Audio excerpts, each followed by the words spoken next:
तर मुंबईतल्या या परतीच्या पावसामध्ये एक दुर्घटना घडलीच आहे। अंधेरीमध्ये एका मॅनहोलमध्ये पडून महिलेचा मृत्यू झालाय।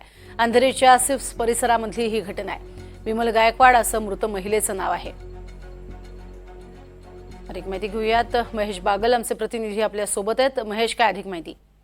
बुधवारी मुंबई शहरात मुसळधार पाऊस पडला असताना अंधेरी परिसरातील सिप्स येथे एका महिलेचा दुर्दैवी मृत्यू झालेला आहे। सदर महिलेचं नाव विमल गायकवाड असं आहे। सिप्स परिसरातून महिला जात असताना मेनहोलचं झाकण उघडं होतं आणि तिचं त्या मेनहोलकडे लक्ष नसल्यामुळे त्या मेनहोलमध्ये ही महिला सदर पडली आणि त्यानंतर या प्रकाराची जी सूचना आहे ती अग्निशमन दलाला देण्यात आली होती। अग्निशमन दल तातडीने बचाव कार्यासाठी घटनास्थळी पोहोचलं, मात्र बचाव कार्यादरम्यान या महिलेचा मृत्यू झालेला आहे। अग्निशमन दलाच्या जवानांनी शर्थीचे प्रयत्न करत या महिलेला बाहेर काढले आणि तात्काळ जवळच्या कूपर रुग्णालयामध्ये दाखल करण्याचा प्रयत्न केला, मात्र दाखल करण्यापूर्वीच या महिलेला डॉक्टरांनी मृत घोषित केलं आहे। सुरता, धन्यवाद या संपूर्ण माहितीसाठी महेश।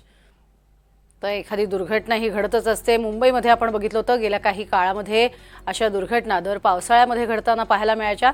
मॅनहोलची उघडी झाकणं हे सगळ्यात महत्त्वाचं आणि त्रासदायक असं कारण होतं।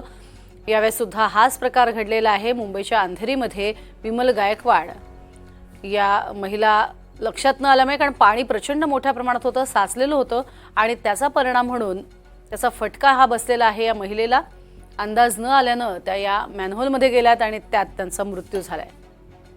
अशा स्वरूपाच्या घटना यापूर्वीही घडल्या होत्या। एका शास्त्रज्ञाला आपल्याला गमवावं लागलं होतं।